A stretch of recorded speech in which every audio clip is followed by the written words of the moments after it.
today? Yes, fine. Today, Miss Titin and Miss Eka will talk about kindness. Hopefully, you can understand about kindness and then you can practice every day in your life. Halo Miss Eka. Halo. Gimana kabarnya hari ini? Baik. Wah, puji Luar biasa. Tuhan ya. Sehat. Sehat. Nah, langsung saja ya Kak Eka ya. Miss Titin ingin bertanya tentang kebaikan.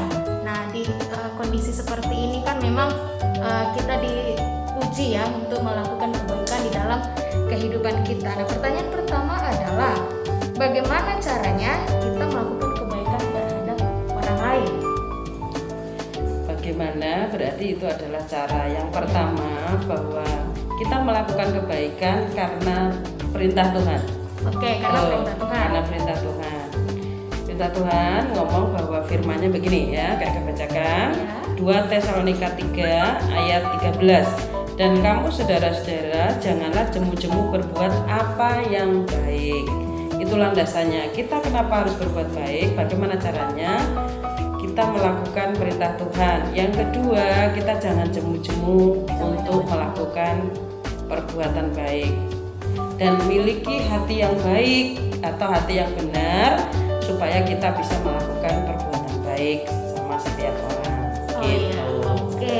Nah, yang kedua Kak Eka, biasanya ini ya kita sudah menolong orang lain karena kita melihat orang tersebut sangat membutuhkan. Ya. Tapi ternyata di kemudian hari ketika kita melihat orang yang kita tolong itu ternyata orangnya kaya, orangnya ternyata mampu. Terus itu ketika kita melihat kita menjadi kecewa dan kadangkala ada orang yang memilih saya nggak mau memberi lagi gitu terhadap orang lain. Nah, sebaiknya kita harus bersikap seperti apa Kak Eka? Satu, kita juga harus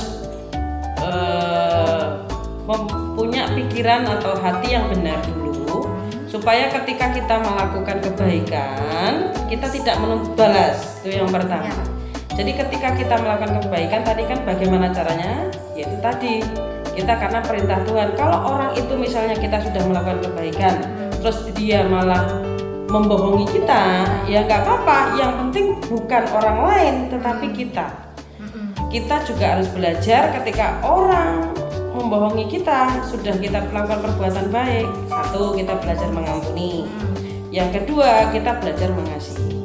Ya, walaupun kita melakukan baik dan orang yang kita perlakukan baik itu atau kita melakukan kebaikan itu tidak sesuai dengan keinginan kita, ya nggak apa-apa. Yang penting kita sudah melakukan perbuatan baik karena kita mengasihi Tuhan. Iya, nah ini ya selanjutnya kayak biasanya ya, apalagi di kondisi Indonesia ini terserang COVID-19 ya sampai detik ini dan banyak orang yang tidak bekerja dan banyak orang yang sangat membutuhkan pertolongan kita. Tapi kita juga kadang-kala berpikir loh, saya juga membutuhkan. Bagaimana saya harus menolong orang tersebut kalau saya juga sangat membutuhkan. Jadi apakah kita harus berbuat baik di tengah kondisi seperti ini, Kak?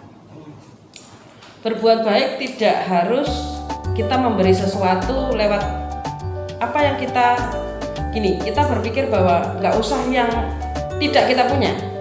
Kita berbuat baik melakukan apa yang kita punya. Satu, kalau kita nggak punya misalnya uang, ya nggak usah kasih uang. Kita bisanya cuma kita ngasih, bisa doain gitu.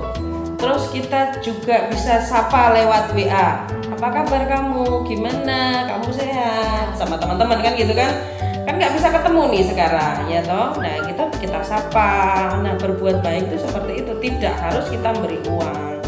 Nah aku juga butuh nih. Ya salah satunya cara gimana kalau kita butuh? Ya kita share, saling share satu dengan yang lain, saling mendoakan. Terus aku butuh ini, ngomong sama Tuhan. Tuhan aku butuh nih. Tuhan juga pasti mendengar apa yang kita doakan. Gitu sih Miss Titi. Oh, jadi kesimpulannya kebaikan itu perlu kita lakukan baik dalam kondisi yang baik-baik aja maupun dalam kondisi yang dalam tanda kutip buruk sekalipun ya, sehingga kita bisa mencerminkan karakter Kristus di dalam kehidupan kita. Iya. Nah, oke kids ya, demikian ya secara singkat mengenai kebaikan. Jadi kita tidak boleh berhenti di dalam melakukan kebaikan di dalam kehidupan kita sehari-hari. Thank you. God bless you.